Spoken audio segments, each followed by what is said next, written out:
Hi friends, ഇന്ന് നമ്മൾ ഉണ്ടാക്കാൻ പോകുന്നത് ഒരു ക്യാബേജ് തോരനാണ്. അതെങ്ങനെ ഉണ്ടാക്കണമെന്ന് നമുക്ക് നോക്കാം. ഞാനൊരു പാൻ അടുപ്പത്ത് വെച്ച് ചൂടാക്കിയിട്ടുണ്ട്. അതിനകത്തോട്ട് കുറച്ച് എണ്ണ ഒഴിക്കുന്നുണ്ട്. എണ്ണ ചൂടാകട്ടെ. എണ്ണ ചൂടായിട്ടുണ്ട്. നമുക്ക് ഇതിനകത്തോട്ട് കടുക് ഇട്ട് കൊടുക്കാം. ഞാൻ ഒരു സ്പൂൺ കടുക് ഇട്ട് കൊടുക്കുന്നുണ്ട്. കടുക് പൊട്ടിക്കഴിഞ്ഞ് കറിവേപ്പിലയും ഉണക്കമുളകും ഇട്ട് കൊടുക്കുന്നുണ്ട്.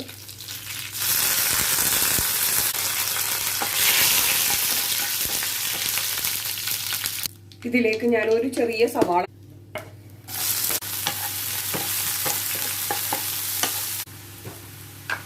ഒരു 1/4 സ്പൂൺ മഞ്ഞൾ ഇട്ട് കൊടുക്കുന്നുണ്ട്.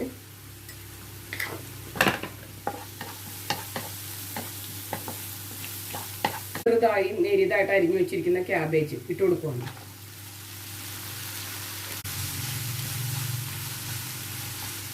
നമുക്ക് ഇങ്ങനെ തന്നെ ഒരു 10 മിനിറ്റ് നേരത്തേക്ക് അടച്ചൊക്കെ വെക്കാം. മീഡിയം ഫ്ലെയിമിൽ വെക്കണേ, കരിഞ്ഞു പോകാതെ നോക്കണം. കരിയത്തൊന്നുമില്ല, എന്നാലും ഞാൻ പറയുവാണ്, മീഡിയം ഫ്ലെയിമിൽ വെക്കണം. ഉപ്പിട്ട് കൊടുക്കണം.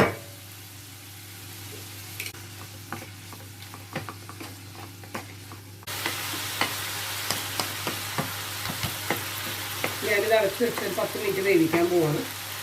10 മിനിറ്റ് കഴിഞ്ഞ് നമുക്ക് നോക്കാം. ഇത് അടച്ചു വെച്ചിട്ടുണ്ട്. 10 മിനിറ്റ് കഴിഞ്ഞ് നമുക്ക് നോക്കാം. ഇടക്കൊന്ന് ഇളക്കി കൊടുക്കണേ, അല്ലെങ്കിൽ കരിഞ്ഞു പോകും.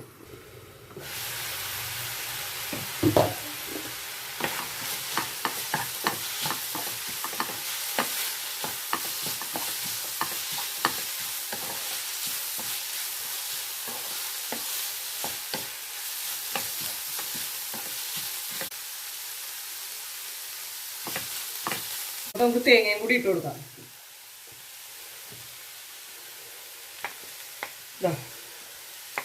ഞാൻ ഇത്തിരി തേങ്ങ ഇട്ട് കൊടുത്തിട്ടുണ്ട്.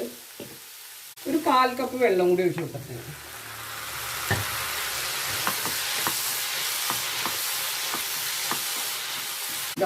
ഞാൻ വീണ്ടും മൂടി വെച്ച് ഒരു 5 മിനിറ്റ് ഇരിക്കട്ടെ.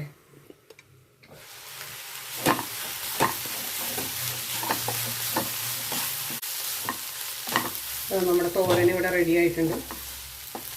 നമുക്ക് ഓഫ് ചെയ്യാം. ഇത്രയേ ഉള്ളൂ. നമ്മുടെ ക്യാബേജ് തോരൻ ഇവിടെ റെഡി ആയിട്ടുണ്ട്. എല്ലാവരും ഉണ്ടാക്കി നോക്കുക, അഭിപ്രായം അറിയിക്കുക, കമൻറ്റ് ചെയ്യാൻ മറക്കരുത്.